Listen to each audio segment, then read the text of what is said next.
Mkaina record. Manunge. Tunadu manunge. Podcast yenyewe ni underground. It literally is. Katikati ya podcast mtaenda kuangalia kaina record. Kama feed iko on. No, it's okay, just sawa. Okay, your dad died, just 1 second. We need to get this on camera.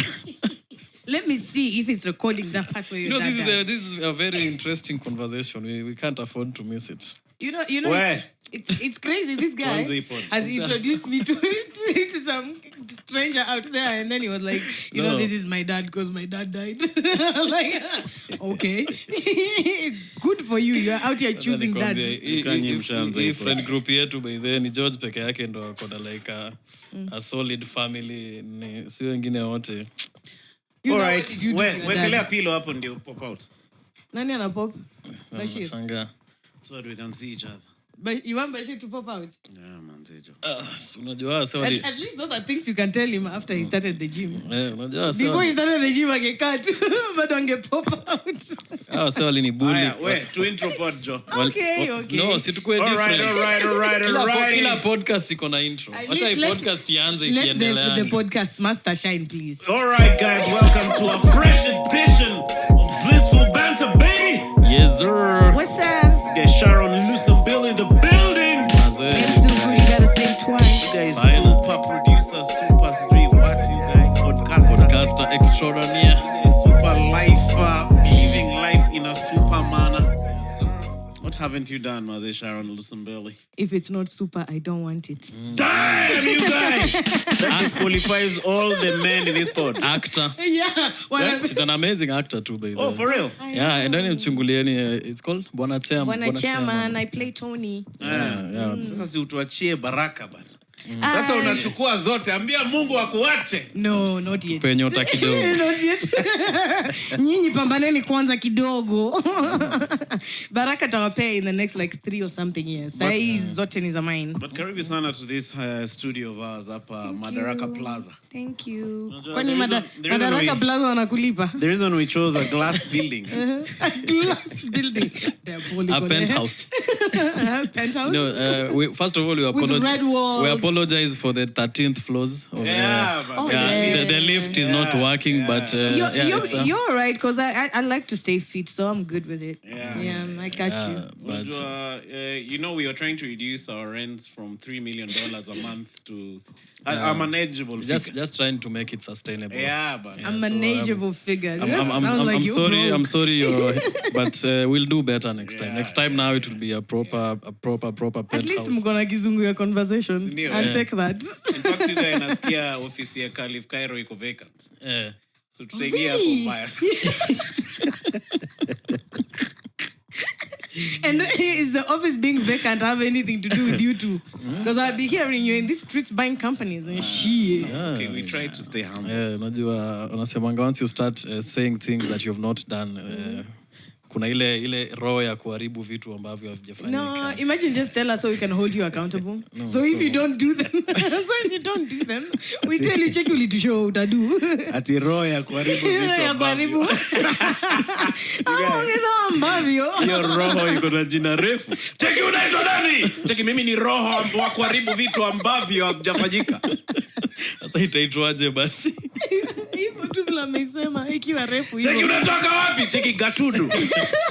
Sababu unaona hiyo roho ndo imefanya Calif Cairo sasa yako kwa shida.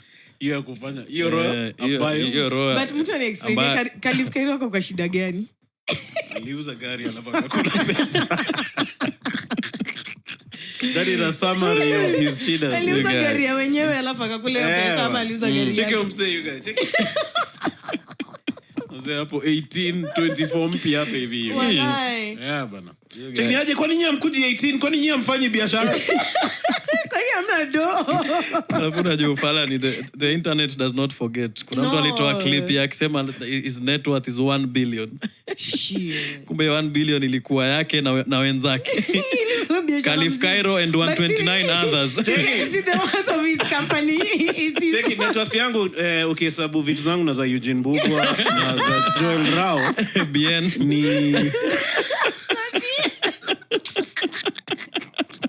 nika 4 billion. No, unajua the thing about a conglomerate. Kong what? Muldamarite. Unajua ushaisoma Think and Grow Rich by Napoleon Hill. So kwa hiyo book guy umse alikuwa anaambia wase waandikie demu yake poem alafu anlie gari. Walai. Ndio mse alipeana magari kadhaa. Za client tu ndo hakupeana. Alikuwa ana hold ma raffle. Nini ilikuwa inaendelea naye? I think ni hiyo pressure maisha ya Nairobi. Kuna mse alikuwa anasema like hawa si wenye najua kila mtu anakuanga an expert kwa social media. Hawa si wenye wameiva psychology wanasema is a very insecure man. So I don't think we needed to laugh at that one though. No, it sounds funny. It does. No, he was doing all that to prove a point. Oh yeah? That's why like because the word even for the gallery. Even like the reason people hated him so much ilikuwa tu hiyo like akwa nakubali unaona venye you receive hate online and then if you have the money you don't need to respond. Like he was always responding, arguing. If you have the money you don't know. Yeah, I think so. Like if you actually have the money. Mungu wine juice na kangitu. Si uko time. Unadhani ungekuwa busy ukirani wa estate ungekuwa unajibizana na nini user 375 JK Lyle. Bado unajua nini unajua hii kwa hii pod. Mimi niko na account nyingine ya kujibu. Uni msemo mwingine pia. Cheki mimi. Haya wacha ni log out nigile account yangu ya kujibu watu. Cheki mimi. Wewe ni mjinga sana wewe. Ulikuwa unasema nini? Kuhusu boy wangu Kisiangani. Cheki boy wangu Kisiangani ya kufiti sana. For real.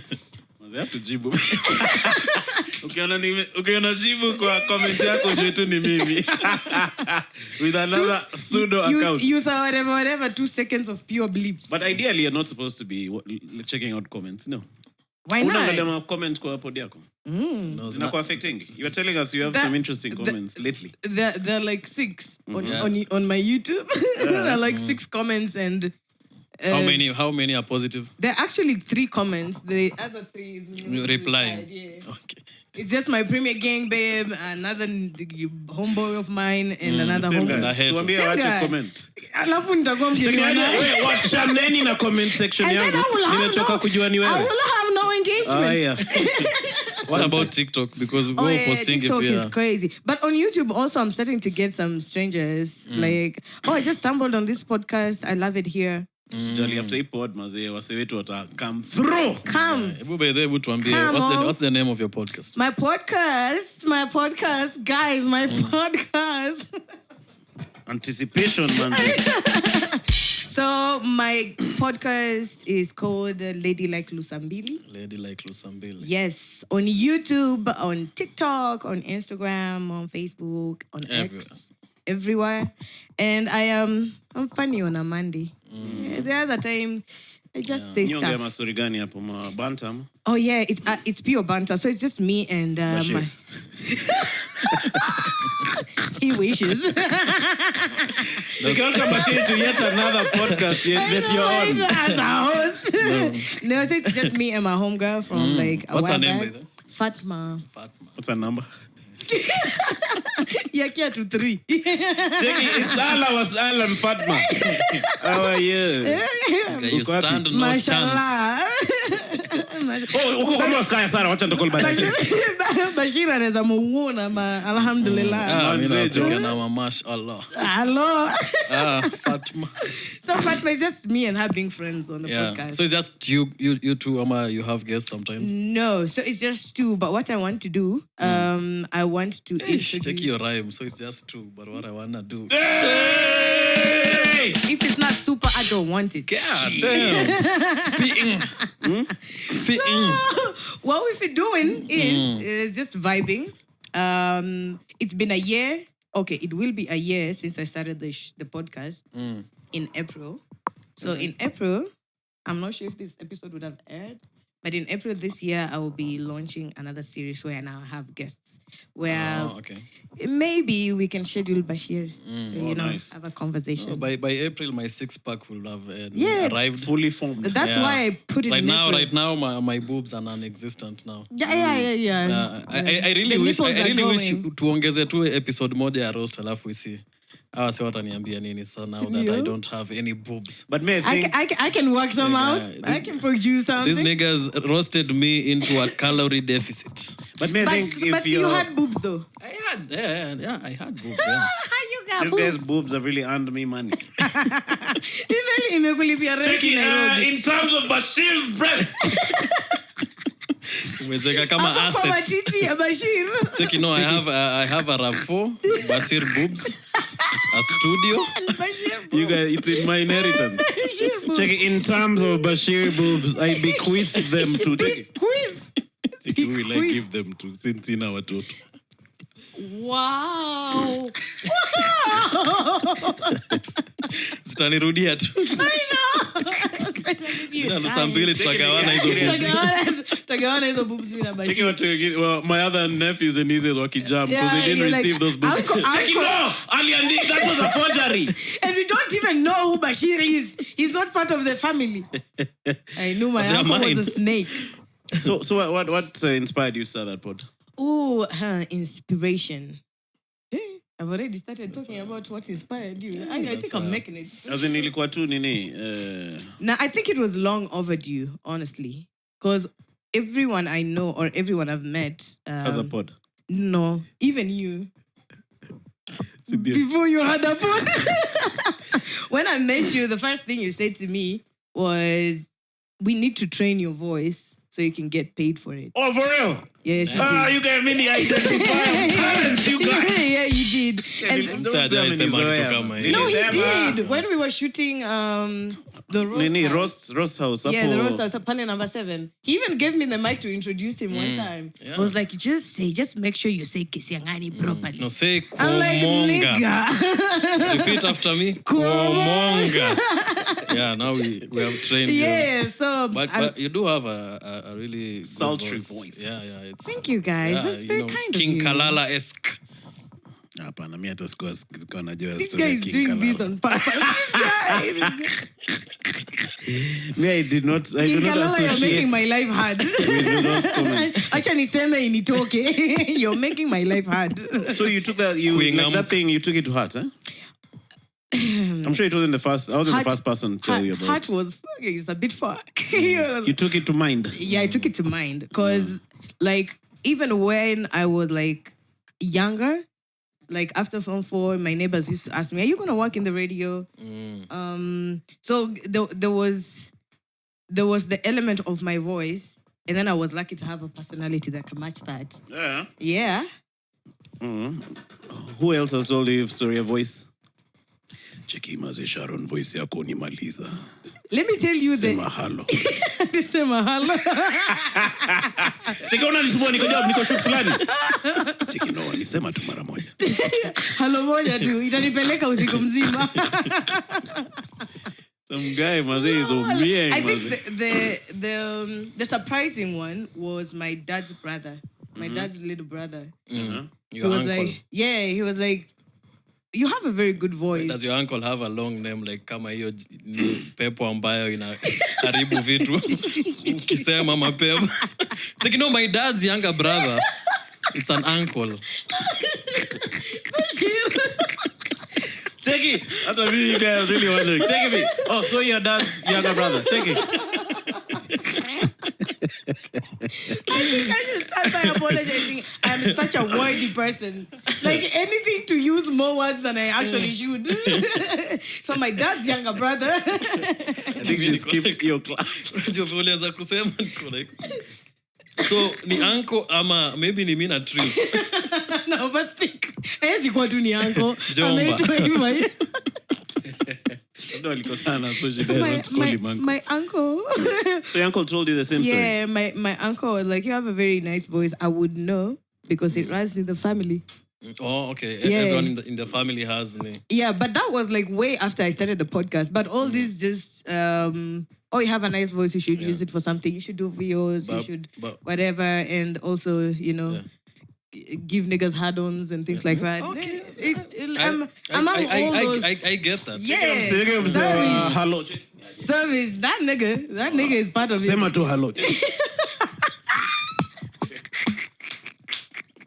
That is his member. Take it, no, kuna reason. Kuna reason nasema useme. But then, you know, it's a true thing that like that voice, like there are men who are actually attracted to that, like that King Kalala-esque. King Kalala, please come. But you know, ushaiona hizo maposta za Warogi? Mchawi wa ngara, mganga. The ones who have sijui mapenzi, sijui kazi, low libido. That one. And then do you need a contact? They also have a deep voice. If you want a deep voice, for real. Really? Like there are some people they roga guys or rather help guys. Yeah. I don't know if kawe pia ndio na receive pia ni kurogwa, but they help you get a voice which will. It's not really deep. It's a voice which will a commanding voice. Oh, okay. Ooh. Authoritative. Even ndio nani alipata hook up Nicki Minaj or something. Even ndio nani alipata job yake. Solim Doe. If I actually believed anything. Ndio maana msee alikuwa na deni yoga akaamua aliuza kidney yoga anue sauti. Spoil my career, man. Wapi jamaa? Nataka sauti, nataka kuingia radio. Tafadhali kama babu. Niko nataka jambo idea fulani. Maybe kama ingekuwa ka subscription inaisha. God damn. So haizi ingia job sasa kwa sababu sauti ime. Katikati ya news akisema. Alafu mganga akufe. God damn. See those rogue things squish after a while. Because you have to keep going. How do you know though? I don't think it's permanent. I've read. Emmanuel, have you read? Yeah, I've read. Lucky ring. Sema kukomonga. Inabidi mzee wa church mbaya. Ndio baada mzee alipitia sana last year you guys. Lucky ring ilipotea. Check it. Wewe subscription ilikuwa pesa ngapi? Manake nilikuwa nishatolea. Hello. Dogo sasa hivi nina tatizo. But it's weird you bring that up. Yesterday I was on TikTok and I was live and there was like this mganga. Oh, yeah. And you're live? No, the mganga was live. I was watching him. And now he had like a calabash. Okay. And the calabash was moving. Like on like a mkeka and then akaichukua akaeka kwa floor. Okay. It's walking. I won't even lie to you. Yes. Walking. Like a knee. So watu wanauliza mbona inasonga anasema huyo ni jini. So there are people who are actually in the US, they are like I'm gonna need a promotion nini yako like hii jini inaweza ituma hadi huko Minnesota ikuje. Niko like hii jini you guy iko na mbio aje. So inakuja tu saizi haya alafu kesho utapata kazi.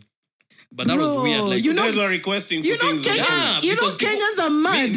I still don't. Was it a Kenyan ama alikuwa Mtanzania? Of course it's Kenyan. I was Kenyan.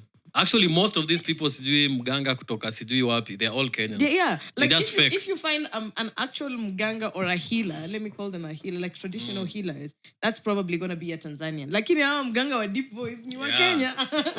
Yeah. Kenyans no does Jay put a deep voice. We play too much. Ni yako itachukuliwa ipewe Bashir. Cheki wewe nilikutumia deep voice na bado mimi napiga hapa masoprano. Hello. But that was weird. Now, but you guys, try to that explain. thing was moving. It was moving. And I think kulikuwa na msee hapo chini anaisongesha. Yeah, anasongesha aje. Like a fish line. Kitu, like I could never believe that the way it's moving, it's not being pulled. Maybe it's going in circles, and then when you akaitoa, now it's rounded up at the bottom. It's hollow. I don't know if it's hollow. Yeah. Unless maybe there's something inside. Or they put the calabash on a stone, like on a rolling stone, and then they pull the rolling stone with a fish line. Like, I'm just looking for anything. Even me, I was like, because I've had stories like that. Like, I remember my brother used to hang out with a lot of this. Wagangas. Excuse me? No, they're not wagangas. They are conmen. Oh, okay. Yeah, they're not wale wa makadi. Yeah. Sio wa makadi like our legit sijui like sijui mganga kutoka. Oh, okay. Yeah, so he was the one who was telling me that these guys are not actually spiritually gifted. They're just conmen. Yeah. So what they used to do is there's this con na tafadhali kama ni kitu nafanya saa hizi usiniroge. Usimchawe ndugu yetu tafadhali. Yeah. Maombi ya mama yangu itanisaidia anyway. But basically they send you let's say a blue band. They tell you to go and buy blue band anywhere. So you go and buy blue bands, ndio? And then when you come with it, there's a way wanakufunika macho. and then they exchange it with one that has like razor blades and fucking chumas ndani. So it's a new one according to you. And then they open it. They're like, sasa tukifungua hii ndo tutajua venye maisha yako iko.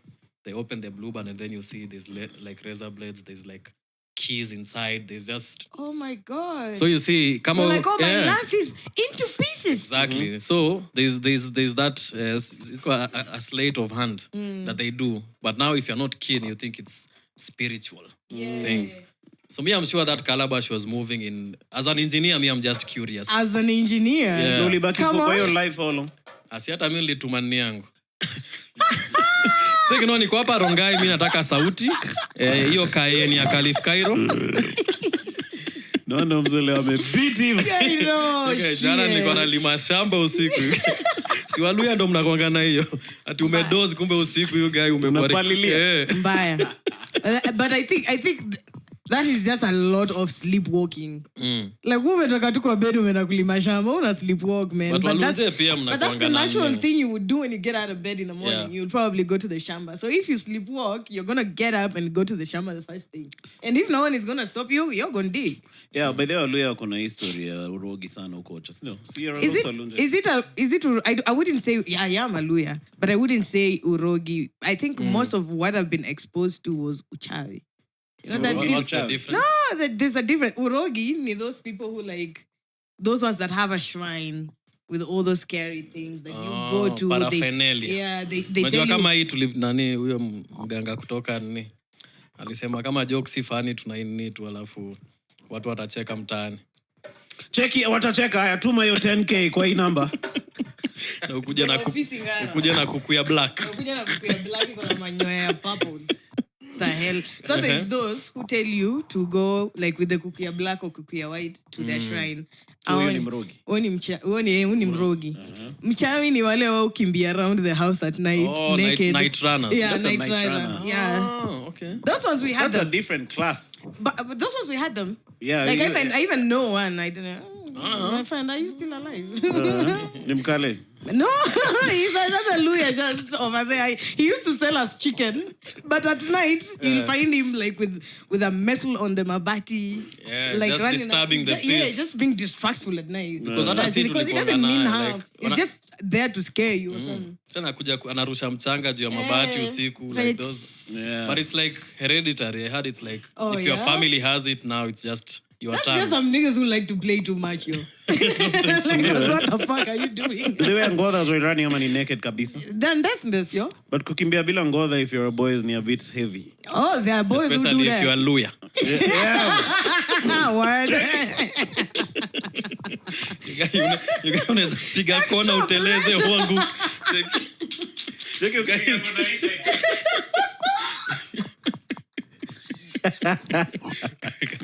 Shikwa na fence.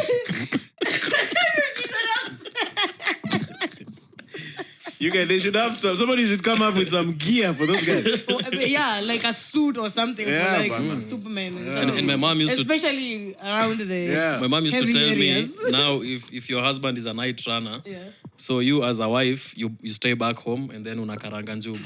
So ikiungua, you know that your husband is in trouble. Damn. Or if you don't have something to karanga, apparently you put one of your foot on the mekos, on the 3 stones. So you guys ukisikia njugu ukipita keja mzee ujue huyu boy ako nje job. Hapo imechomeka.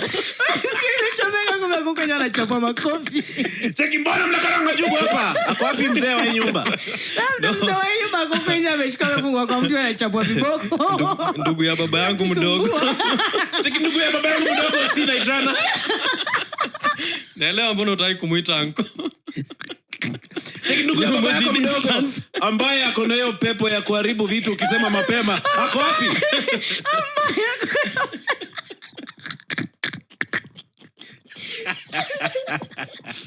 You guys. Oh my goodness. That is rough, you guys. Mtafanya macho zangu zikwe. But hiyo gig inakaa ngumu you guys. No, I think it's fun though. I think it's nice for health. No, but I think it's fun if you have like a partner. I know true, because walikuwa wananyoroshwa viboko kwa hizo matanye ndefu. During the day unata imepiga. Now were they doing it like around the same neighborhood ama wanaenda a place where they're not known? What do you mean? He was the guy that used to sell us chicken in the market. So everyone knew it was him. Yeah, we knew it was him. Also, guys just accept that these guys are... Yeah, like, because we know he don't mean, like, harm.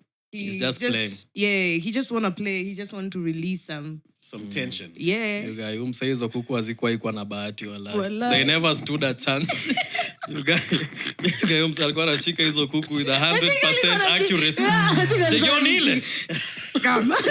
Ndio alikuwa anazishika usiku. Kuku ambaye anataka kupika baadaye. Kuku ambaye anataka kutuzia ndio tuje tumpike tumkule. Na tufurahie kama familia. Jamani. Well, Sharon, so you're a super producer. How did you get into this media field? Media field. You're nominated for an award, huh? I am, yeah. Women in Film Awards. I was nominated for. The same one that Nani Carol is yes, it's the same one. So is it the same category? No. Okay, because mimi ningekupigia kura honestly. Ungenipigia kura? 100%, yeah. Not Carol looking at you like no, after nimemaliza kupigia Carol na ile account yangu ambayo ni everybody gets a vote. Girls don't fight. You get a vote. Everybody gets a vote. Girls don't fight over me. Everybody's gonna get a vote. Nifungue Gmail ingine ya Lusambili. Oh my God. Yo. So Nasema, what was the category? Yeah, so for me, the Women in Film Awards, I think happens every year. It's the 6th edition. It's just to celebrate women in the film entertainment industry. So for Carol, she was in the Best Producer for Documentaries category. Oh, nice. And I am the Best Production Manager. Oh, okay. Yeah. Best everything. If it ain't super, we don't want it. Yeah. Damn, as I super, we don't. Yeah. Hata si tulinomentiwa. You up, you go? Best Men's Podcast. Underground. Don't let me say on your Twitter. You guys, where would you be? Best Underground. Best Underground. We are the number one Underground pod. And the hosts are comedians. That was important. For me, that was a big cosign. That was a seller. That was a win. Mic check and oh my God. Mic check, you guys are looking at us from Unajua, far behind. Unajua say. Wait, mic check. Unajua. Wait, talk us makore ndio tufikia majamaa. Somebody look for Caswell. We need to reach these people. Take Caswell. Viva. Hello, Viva. Yeah, country Viva. ODM Viva. Yeah. No, I can come. Wow. You know, You're mean. Did you see Kina Mic Check being cancelled because of hosting? Come on. I don't think so. No, as in guys were trying to cancel them at why are they hosting? Why the fuck would you do that? McDonald or I think guys were just being... Unajua the weird thing ni si tulijaribu kumleta kwa podcast akushika simu. Oh, for real? For real? No, but I met him later akasema atakama. No, it's okay. It's all right. You guys, we are not big enough to be cancelled. Hata si tutakanceliwa very soon. Don't worry. Check it, tuna cancel the best number one underground podcast because wali host Caswell McDonald. McDonald inanimaliza. Inanifurahisha. No, the total subscribers is just under 5,000. Alisema ni kama it's a good thing. Oh, see, really? like, yeah. Like just to emphasize on the underground. Mine is, like, yeah, under. No, but I think he meant it's a low-flying thing, it's okay. which has shikad. Take the win. yeah, among the 5,000. You guy. Umsal gonna sema nika. It's like a secret. Yeah, like you guys do some it's like hardcore type shit. If you know, you know. Yeah. Type shit. Hardcore. Real, raw, and rare. And very rare. With McDonald's. McDonald ore wazee atakama ipod one of these days. I'll have to talk kwa cancel yetu yote. And if he said he didn't want to come, nigga, fuck you. No, he said he'll come. Ilikuwa hiyo time yenye alikuwa anatafutwa na he was hot. Unknown. But you know what? That's the other thing that made me start with like my friend on my podcast. Because every time I'd schedule someone, they'd just cancel. Like they didn't feel I was important enough to actually make time for my podcast. Na nawangoja. So ungeambiwa ni King Kalal. Nawangoja. Mutakam. Nawangoja. So let me ask, venye si tumekuwa labeled underground, nini, like, do you actually think about that when you're coming up with the name of the podcast? Like, do you have an idea what you want it to be about? The theme, the whole Lady Like thing. Like the whole identity of your podcast. Oh my goodness, identity of my podcast. The identity of my podcast in terms of content is so how do I say? Is so reliant on my personality, on the person that I am. Okay. So I just come in and vibe the way I would vibe with you outside the camera, and I'm sure you can say it's true. It's true. You really have a good personality. Yeah, I do. Yeah. I do. I think it's better than King Kalala, honestly, if you ask me. What's that? Fuck King Kalala! Oh, maybe he will enjoy it. This guy actually wants to kuomonga King Kalala. I think the way he said it, I'm like, King Kalala, watch out. Cheki uko wapi ndio niko I think you are... Ndio niko fuck. Si ulikuwa unasema unataka no mimi ndio nitakufuck. Take me nilikuwa tu na create content. Ndio kuomonga hiyo. Alafu after hapo yuga anakupea chwani uende mtaa. Uende home. Shika wewe uncle. Enda home. Wow. But you guys, I don't know. I think maybe I have been with like a masculine babe like that. Oh really? Yeah. Like kitambo sana. Oh, alikuwa anakupea chwani? Like the voice, like the mannerisms, hivyo like basically nika saizi venye Druski ako na isho yake najita Could Have Been Love. And then now to prank him, like the host just brought like 9 studs to the show. That was sexy. Like I have been with a stud before, and yeah. You've komonga the stud? Or the stud komonga him. Something happened. Something happened. Oh, when do you so under? Now any comedian? No, under 5,000 subs.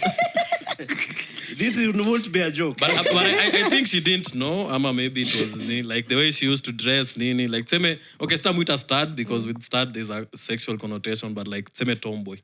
Like the way she dressed, the way she spoke, everything. Alikuwa 2 boys. Did you ever feel emasculated in your relationship? At that time, me I was having fun. Kwa just tunacheza bano pamoja, like we were doing everything. Like I had a boys who was a girl. Who sometimes, Komonga you. Komonga you. Komonga his boy. Cheki, uzuri wako ya mwenye ni demu komonga pia. Me I'm with my boy.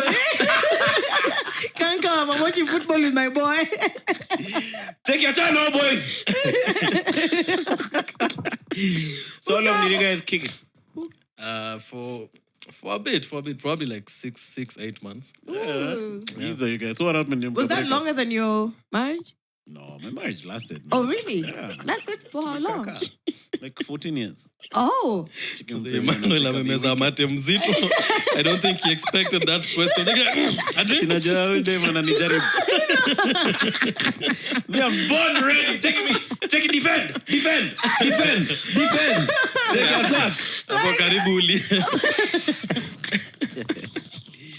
Mazee mimi nimetoka kiteni kwa nimejihami. Ulijua kuna zenye zitakupata off guard.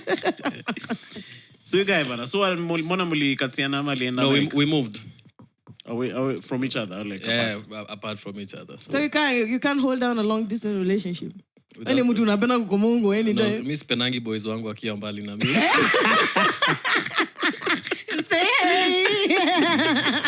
True. Ni vitu ukikana maboys wako. Yeah. So ulikuwa unasema uliingia film lini historia nini? You didn't finish the story. Shit. Where was I? Did I even start? Anyway, we diverted and talking about the nomination. We will probably divert again. Where are we voting? We have already voted. Oh, okay. Isha, the ballot is in. It's in. It's all the way in. Is Baba running? From what now? This time? Because now he just needs something to win. Take it, maybe come on the number 1 women film producer. Seriously. I will literally put him on a stretcher and take him to hospital. That guy is not normal. Lionanga TikTok flani ati in 2025 ati Baba akienda kurefute the results za Kakamega High Ruenzori dormitory house captain ati amelose.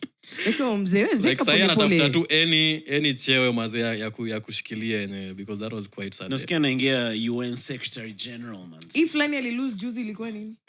AU man. Au sawa li rig.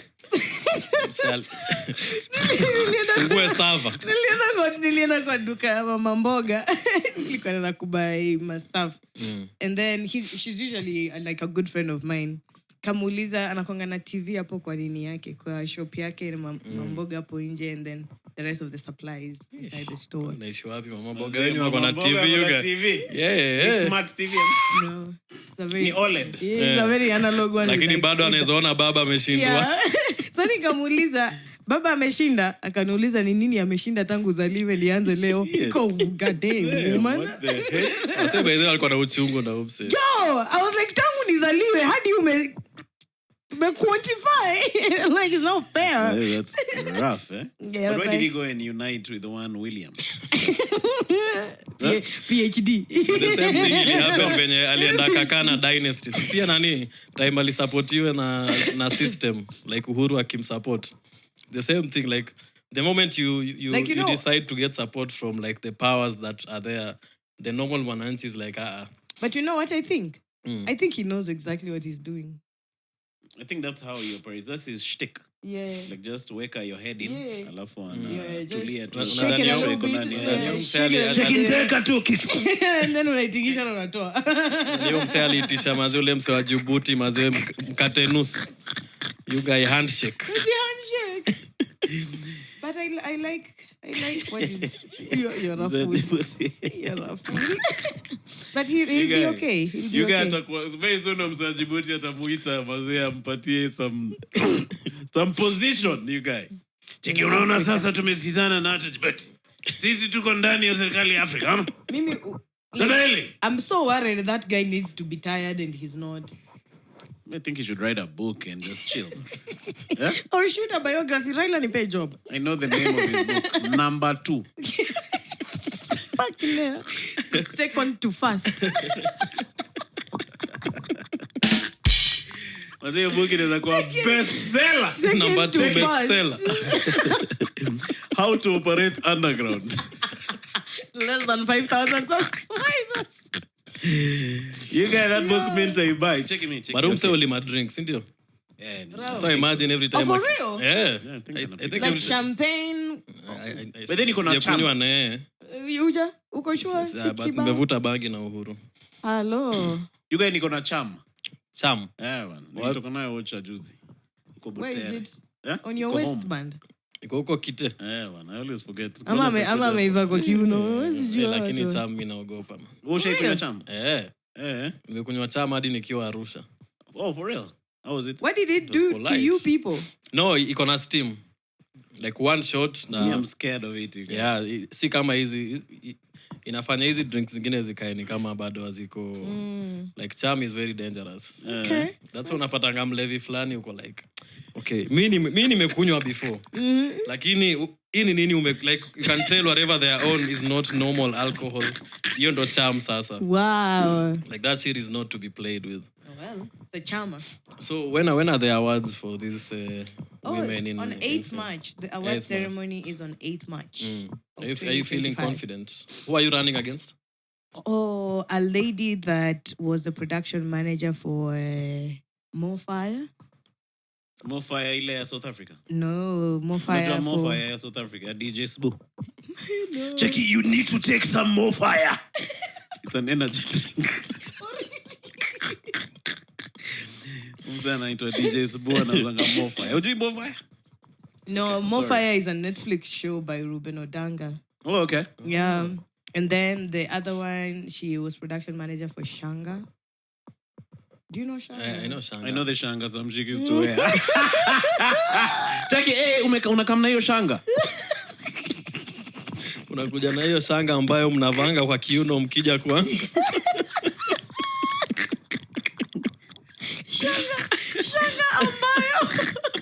Shanga ambayo Jackie, unakuja na hiyo Shanga ambayo unavanga kwa kiuno ukikuja kwangu. Sorry, sikumaliza.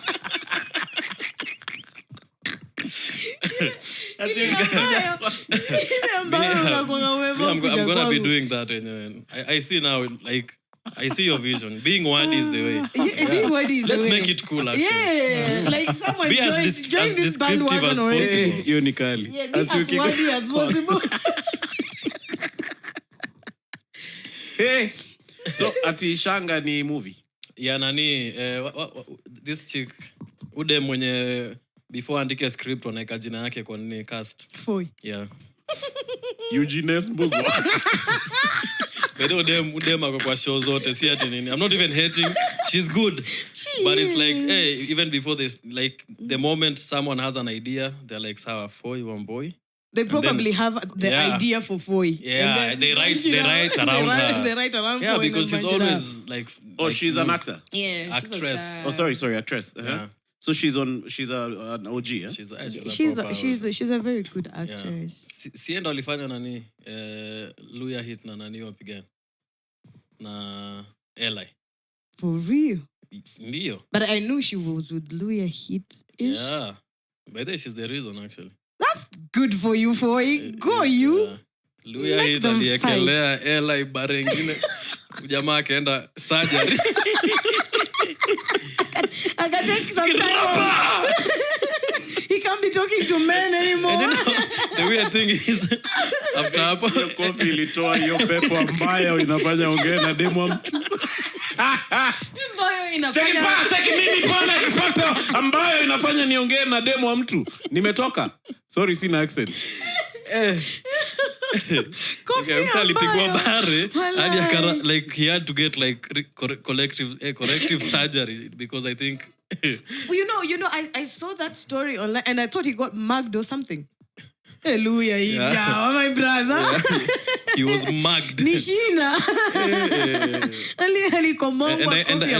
And I understood why once I started seeing charisma on the forefront of maandamanos. I'm like, okay, you seem like someone who tandika someone a bare to therapy. Umsendo alikuwa na return hizo matiaga si uga na hiyo mkono. Mentor KE. Do you watch Mentor Kazoma? No. Okay. Why? And you're the target audience? Am I? Yeah, it's for women. I know. Yeah. Me, I know my niggas. Boy, my boys coming. Yeah, man. My boys want to go on. Real and rare. But okay, that was sad. No, I don't. And I don't have anything against it. Even me, I don't have. I just don't watch it. Yeah. Okay. I shout out, but I'd like LA to even come to this pod of ours. Yeah, that would be nice. Sure. I think he's such a well put together man. Yeah, he spends a lot of time dressing well. Check it today. I want to go with the beige pants and the white shirt, and then I'm just gonna wear these loafers. Check out some mchezo. They watch everything. Like everything is just this is going. So after a big way, I was watching it. I'm like, so after today, nataka kuona utamatch trouser na panga gani. So I'm gonna dress this machete with the shoes.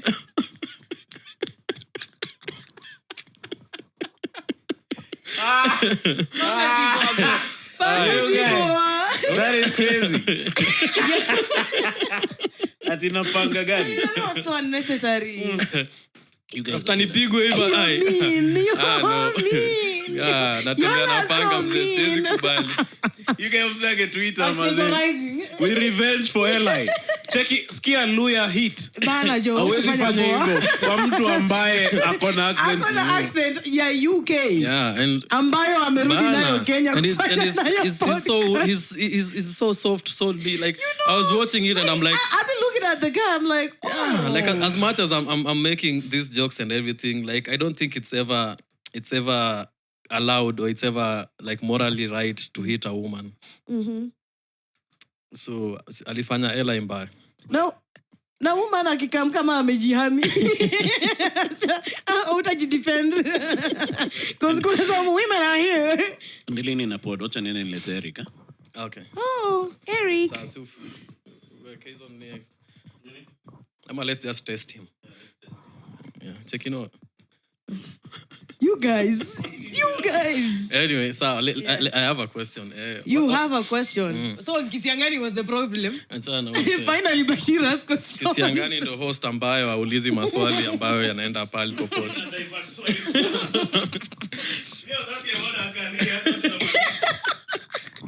Ambayo you said Carol. Shout out to Carol. Shout out. Carol was in the category of producer. You're production manager. Yes. Can you distinguish for a layman like myself? For a layman like yourself. What's the difference between a producer and a production manager? So, a layman. Let's go with a producer. Puts a team together. A producer puts a concept together. A producer is highly likely going to be part of the business of the show. But the logistics. Yeah, the logistics of the show. Business-wise, financial-wise, dealing with clients, like a one-on-one bridge between client and the production. Yeah, the production, yeah. And then now, but this is also okay, I'll get there.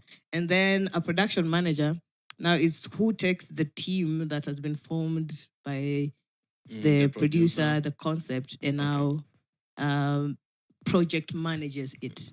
Like make sure your people. Oh, so when you mtu wa mkono to say the least, not to take away from the work you are doing because it's actually a lot of work. I was trying to be wordy. I was trying to be wordy. So mtu wa mkono ni interesting aje. Mtu ambaye ana mikono. Wewe mtu ambaye anatumia mikono yake. Anaingia katika mikakati ya kupanga mipango ya hapa na pale ya kila siku. Ya kila siku ya kwenye shughuli ya production kwa Kiswahili ni? Shughuli ya productionia. Kutengeza sinema na filamu. Na filamu mubadala mbalimbali. So, but yeah, basically mseo mkono. Okay. So okay, and let me guess, kazi ya executive producer ni kutake credit for kazi mnafanya. 100%. Created by. Without fail every time.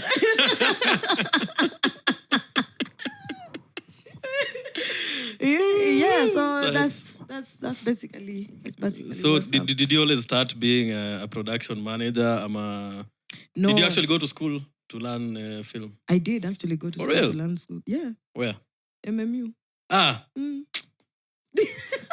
Why are you rolling your eyes like it ain't no school? Because kila time watu wananiingilianga kuhusu kuishi Rongai unakuanga part of the people laughing at me. Niko like when OG. Been there, done that. For 6 years. I lived in Rongai for 6 years. 6 years? Yeah. Wapi? Here and there. Yeah. Yeah, but because very too exciting. The last place I lived was called But okay, Masai Lodge to Maili. Street cred like Wait. I used to live in Olepusi. Yeah. I'm so glad Kisiangani is not here to hear that.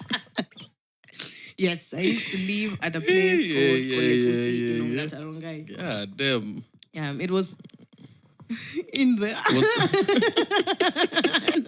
Ilikuwa ndani. Was it dry too? Nah, there was one spot that was wet the entire time of the year. Every single day of the year. A specific spot on that road that couldn't dry up.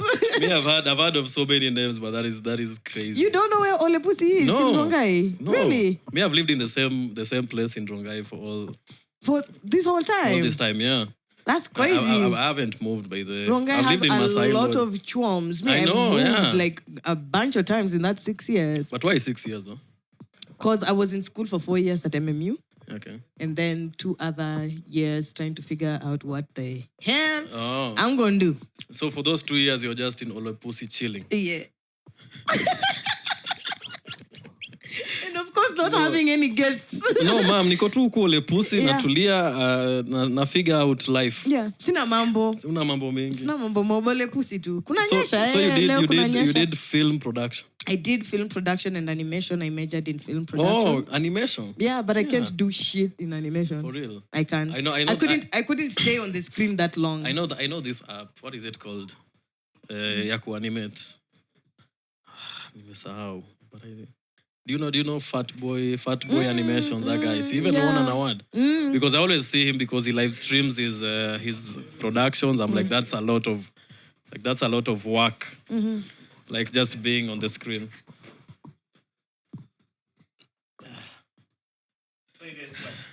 No, Because it has been fun before you came. because we were talking to you. We're talking about you.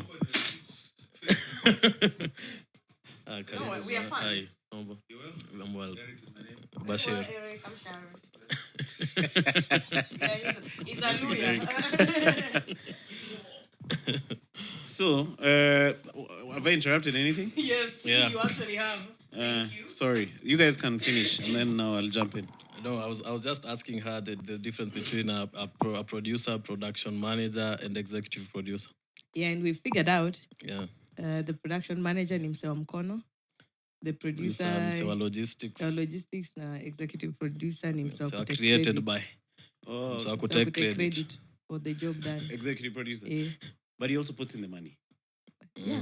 See, that's why he takes the credit. And we Oh, can't do okay. anything. I didn't see that angle actually. Unadhani tutapewa tutatoa So wapi pesa whenever I ya see cinema? a film and then like as an executive producer is like Highly it likely that- does not mean that like he's even a film guy or something. He doesn't have to. That's where the he money can be is. just an investor. Yeah. Could be you. But you ain't shit. Mtakuwa mnawatch TikTok mnaona kuna video yangu fulani hapo, Created by Halai executive Kipto. produce.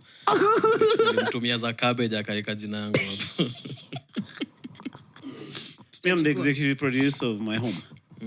Which one? I don't get any The credit. one that though. you broke. Which home is My this guy home in talking Kite. about? I have a home. You have a home? Yeah. A home or a house? A house which will become a home. Mans. You ain't got no home. But my bro. cat has given birth to a new lot of kittens. Eh? You guys, I think At you need least to something sterilize. is bathing something over there. Because it won't be Cat you. is giving birth more than I ever have. Where am I? Yeah. So we've talked about my career. Yeah. Yeah, how I ended up in film. And I've told him I went to school for it. You'll have to come back for another episode. Who is this guy? No, with us. Who us? See this pod. Oh yeah, this pod. Yeah. I'm Ajay Bash. Yeah, sure. Yeah, I'm I think you about to fit be a into this host. banter Yeah. maneno. Oh, I do. Piga That's once a compliment. month. Thank you. Blissful banteres.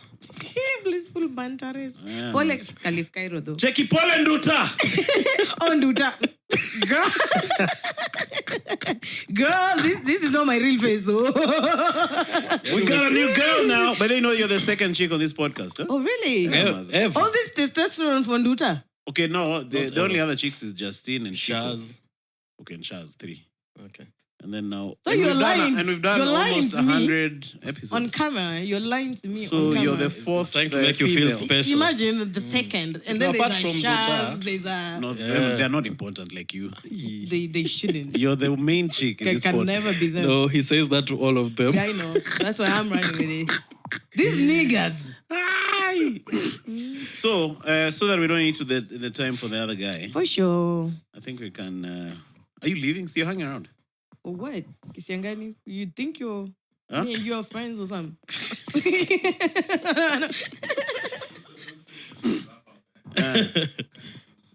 Oh, okay. He said he's So we loose. can give it like, I like you. 20 minutes. Now we've gotten permission. I like permission. I like me a loose man. We got one on site. Mzee Ushan. Amesema ako loose. Wewe si kuna Frankie just Jimmy. Achana na Waluya wa hii Nairobi. Like an alien Waluya wa pig. kukam. So what have you talked about which I shouldn't repeat? 'Cause I Oh wasn't yeah, I here told for- him I went to school. Oh, he wanted to know where I live. Where I lived when I was in school in Rongai, because I was at Oh, you were at MMU. school in Rongai? I was at MMU for my MMU. undergraduate. Oh, okay. So you've studied for this stuff, eh? I did go to school for this stuff. Oh, okay. Studied for it. Not really. Maybe. Yeah. Like how passionate are you about filmmaking out of 10? Oh my goodness. I would give it a solid 9. Oh, okay. But that's because I've grown into it. Oh, right. Yeah, like when I was going to school for film, I was just, nudging at my artistic bond that everyone else sees. Okay. Because my dad just gave me a book and was like, "Oh, you're going with Jab. That Oh, means nice. cheaper for me. Just pick something you want to do." Oh, okay. I was like, Jab is like KUCCPS. I don't know what that is. Government. Yeah, government sponsored. Yeah. Okay. Yeah, Now it's called KUCCPS. Is it now? Yeah, because I went there, so I can't. So when you produced your first porn, like what were the reviews? They were all right because the models were giving, black skin, sweaty black skin. Emmanuel, I don't know if you know. But sweaty black skin does it. Executive producing, you guy uko in Rongai. And you remember when I told you wanakuja kwanza kwa wameosha miguu kwanza. I used to live in a place called Olepusi. Sikina msingia kwa frame na hizi miguu zenyu. Wewe Jonte. Chiki mano ameisha na place kanaishi. You guys are throwing two jokes at the same time. Ati Olepusi. Yes, it's not a joke. No, niko serious about kuingia kwa scene. No, msianze. Yeah, ngoja kwanza. You gotta clean up. Clean up. You get that's crazy. But that's actually have you seen like behind the scenes of like porn? It's like What it's the a fuck whole. are you doing watching behind the scenes of porn? No, you know see, he's watched enough, so you know. You want can't get a kick. the making of. Yeah, malizana na the You main. get a kick from the behind the Mimi scenes. nataka watch documentary sasa. Lord. Mwaipenda kitu until uko like I want to know how they make it. Unajua? The making of. Hey, mtu wangu. Like it's a whole production. Like they have That's a problematic amount of porn It's you the could have director's watched. cut. The director's Checking out for this particular scene, we chose Jonte. No, because you he's can't very make- athletic, and this scene was particularly passionate. It was hard to shoot. Juu huyu ni msichana ambaye anaweza pinda mgongo wake tukisema action kwa hii shughuli. Hakuna hiyo pepo. But it's a whole Pepo ya production. Hiyo pepo ya kupinda mgongo. It's a whole production, guys. Like they have lights, they have like personnel, like they have executive they are I think it's big in producers. the Right? States. What's the difference between a producer and the director? Logistics. Tushaongea kuhusu producer and logistics. Tumeongelea producer na production manager. Tumeongelea So director. now the director is in charge of the visual frame. Like what's on the script, he's in charge of putting it into a picture. Okay, into So he's the one that's gonna tell the actor, I want your emotion to be. I didn't feel like we captured. Yeah, and then he's the one who's going to tell the director of photography, I want the lighting mood to look like this. I want the angle to be a moving shot or a close up or things like that. Do you think these jobs will survive in this new era? Like What new era? like all these layers of this new era of I feel of of filmmaking, and because you see, see the final product is just the cast and the thing that's on camera. Yes, right? But now there's a whole team of people behind the camera, and it makes making a movie very expensive. 100%. So do you think because of AI, as you're saying, and technology, most of these jobs are going to be eliminated? Like, look at our production here. It's very lean. This is just what you once call in a our- production. We have our camera, our light, our edit. Very suit. lean. As long as just after every 10 minutes you go and check if it's recording, we are okay. We are good. So Eric is wondering where he is. Checking on Nico Wapi. You're off frame, my brother. You're off frame. Checking my podcast is a good one. Your podcast is amazing. So I don't think all of the jobs are gonna go. But I feel like just like any other industry, some of the jobs will be cut down. Because now, for instance, when we shot Soul Family, we were a crew of about 7 to 8 people. When I shot Real Housewives season 2, I had a crew of almost 60 people. Okay, maybe the budget was bigger. The budget was Is bigger. the crew including the cast? I'm a crew. The crew, Okay. yeah, excluding the cast. Okay. So the budget was bigger, the cast were more, but the quality of the final product, you can see a difference, but it's still something you can still watch. So meaning each and every new extra person has value. Yes, because now for Real Housewives, we had people like cast handlers, just someone who their job is to worry about one cast member only. And we had like 6 cast members. So every cast member had a handler. Yeah, had a handler. Yeah, and then there's someone to listen to their conversations and log them. That's another member. Damn. There's someone who is worried about the crew eating, like just food and logistics, food and the drivers. Okay. That's another docket on its own. It has like 2, 3 people. And for Soul Family, all of these people were shrunk into like 8 people. So with machinery, I feel like editing is going to be more, is going to lose more personnel rather than the on-site production. Okay. Yeah, because on-site production needs a lot A of human things. touch. It does need a human touch because there's no way you're going to tell me, okay, it's possible, but highly unlikely you would let like a robot be Optimus. Optimus handler. Optimus handler of your 3-point whatever worth camera. No, to Optimus anaweza chunga camera Anaweza. better than JMO. But the creative leeway is going to be, I feel like it's going to be more if a human. Because of the human touch, Yeah, right? because of the human touch. There's something, Optimus ako wired. Hii ni wide yako. Cheza nayo kiwide. Yeah. Optimus hata cheza nayo. Atakuwa creative nayo. Atakuwa gorilla nayo kwa scene. But when you put someone over there who has the creative capability, ataona, hii shot inafaa kuwa hivi, but there's something that will obstruct my shot over there, and then, I think from, say, my perspective, Yeah. it looks easy when you're looking at it from far. it is But when you actually try and do it yourself, you're like, hey, Yeah. you need to Quite be challenging. in MMU. You do. learn a Maybe few not. things. Maybe not. So niulize kwa watu wote wenye wako hapo, like who has the final say when it comes to like the creative stuff? Like, is it the director, the producer, nani ndio like the big Jehovah, kahuna? When it comes to picture, Jehovah Jehovah has the final say.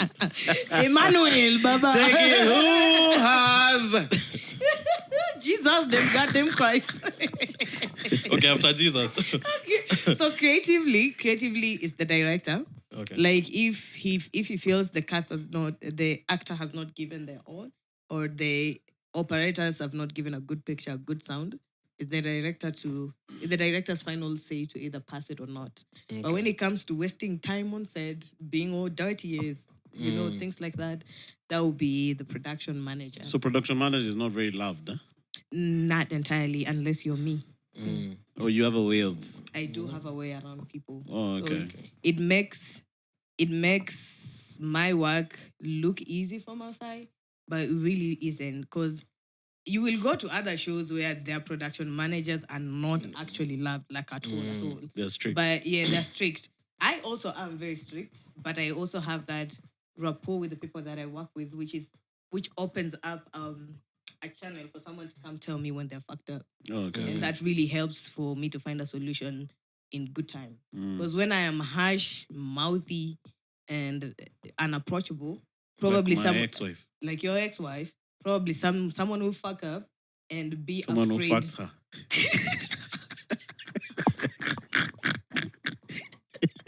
Can never be serious with this nigga. Isa. You're not sorry. I will delete. I will edit out that.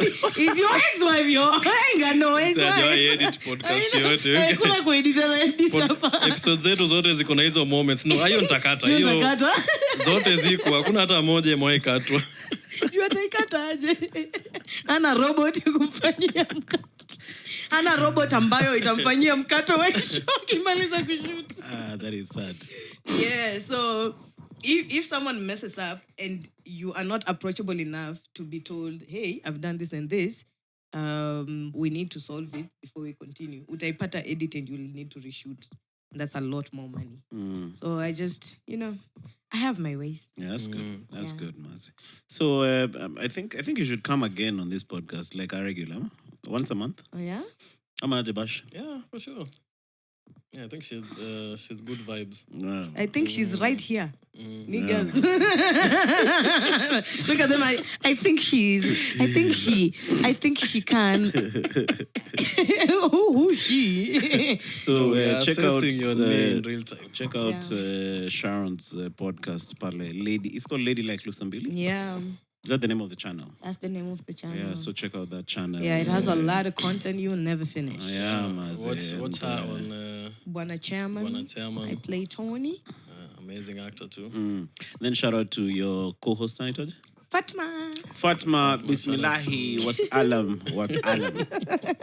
Like I always wonder with that name. Check 0725 004 Palace Spice FM.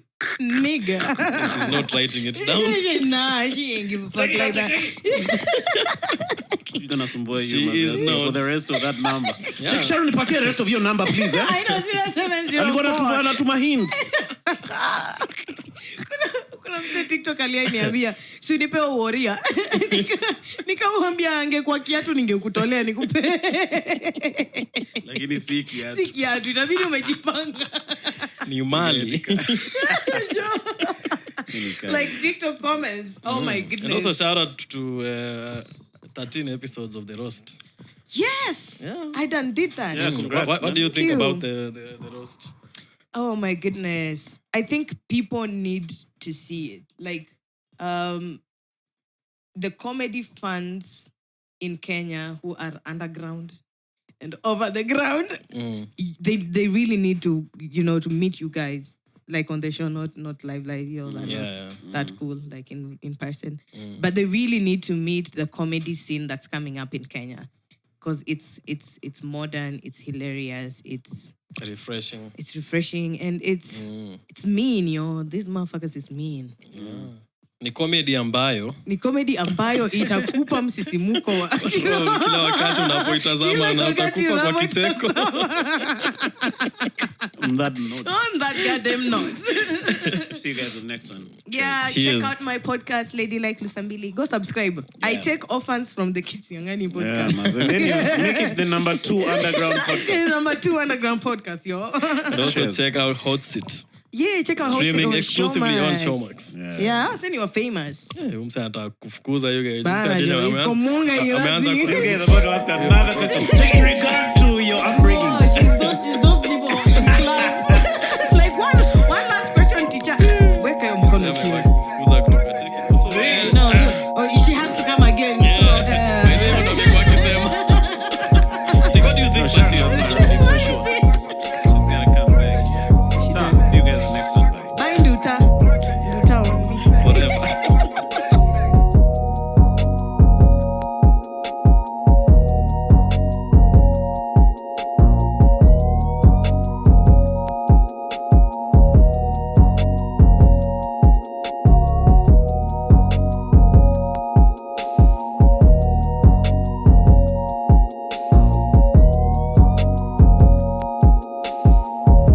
Like I saw this profile the other day, and our view was rock climbing. And they live in I cannot have sex to a higher cause. A man's fuck. What was that? That was Juma. It's an inspiring thing. But it's also disappointing to learn that your grandfather could not outrun a bullet in the 19th. Those things, but you know,